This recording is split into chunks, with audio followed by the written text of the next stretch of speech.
Hello बच्चों, कक्षा 11 में गृह विज्ञान में आज का टॉपिक है कोशिका विभेदीकरण। तो आइए देखते हैं कोशिका विभेदीकरण क्या होता है। कोशिका विभाजन और गुणन क्रिया में कोशिका विभेदीकरण भी निहित है। जो कोशिका विभाजन और गुणन क्रिया में ही विभेदीकरण भी निहित होता है।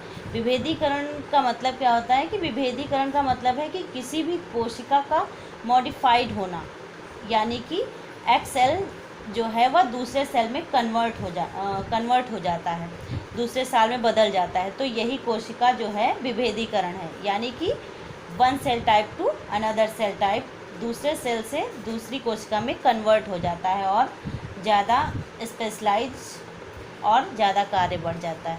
तो आगे देखते हैं, इसके दो रूप हैं। विभेदीकरण भी निहित है इसके दो रूप हैं। कुछ कोशिका अच्छी प्रकार से विभेदीकृत होती हैं। कुछ कोशिकाएं तो अच्छी प्रकार से, सही प्रकार से, ठीक प्रकार से विभेदीकृत होती हैं और अपने रूप तथा कार्य के अनुसार विशिष्ट गुण धारण कर लेती हैं और अपने रूप तथा कार्य के अनुसार विशिष्ट रूप भी धारण कर लेती हैं।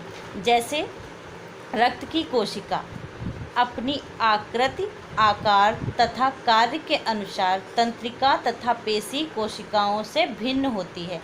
जो रक्त की कोशिका है वो, जैसे कि रक्त की कोशिका है, अपनी आकृति, आकार तथा कार्य के अनुसार तंत्रिका तथा पेशीय कोशिकाओं से भिन्न होती है।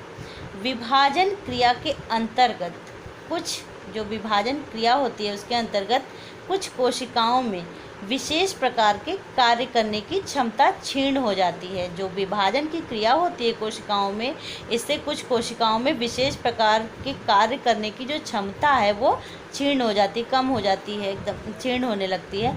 लेकिन इस कमी के स्थान पर उनमें एक दूसरी उपयोगी विशेषता विकसित हो जाती है। ये जो विशेष प्रकार के कार्य करने की क्षमता तो क्षीण हो जाती है, लेकिन इस कमी के स्थान पर उनमें एक दूसरी उपयोगी विशेषता विकसित हो जाती है, जो विभिन्न प्रकार की कम विभेदीकृत कोशिकाओं में परिवर्तित होने की स्वाभाविक क्षमता है। जो विभिन्न प्रकार की कम विभेदीकृत कोशिकाओं में परिवर्तित होने की स्वाभाविक क्षमता है।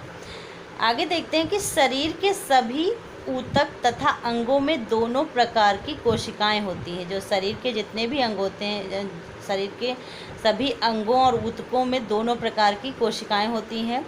एक पूर्ण रूपेण विकसित तथा विशेष प्रकार के कार्य करने वाली, पूर्ण रूपेण विकसित तथा विशेष प्रकार के कार्य करने वाली कोशिकाएं, दोनों प्रकार की कोशिकाओं में परिवर्तित होने वाली अपूर्व विभेदीकृत कोशिकाएं, शरीर के विभिन्न भागों में अन्य प्रकार की कोशिकाओं में परिवर्तित होने वाली कोशिकाएं संख्या में आवश्यकता से अधिक होती हैं। तो इस तरह से ये कोशिकाएं जो हैं वो संख्या में अधिक होती हैं। इस कारण समय समय पर शरीर की कोशिका संबंधी आवश्यकता सदैव पूर्ण होती रहती है। तो इस कारण समय समय पर शरीर की कोशिका संबंधी जो आवश्यकता है वो सदैव पूर्ण होती रहती है और शरीर को कोशिका संबंधी कमी नहीं होती है और शरीर को किसी भी तरह की कोशिका संबंधी जो कमी है वो नहीं होती। तो बच्चों, ये आपका कोशिका का जो टॉपिक था वो यहाँ पे समाप्त होता है, ख़त्म होता है। आगे का जो टॉपिक है वो हम नेक्स्ट वीडियो आपकी होगी ऊतक, टिश्यूज़। तो कल हम ऊतक के बारे में ऊतक क्या होते हैं इसके बारे में बात करेंगे। Thank you.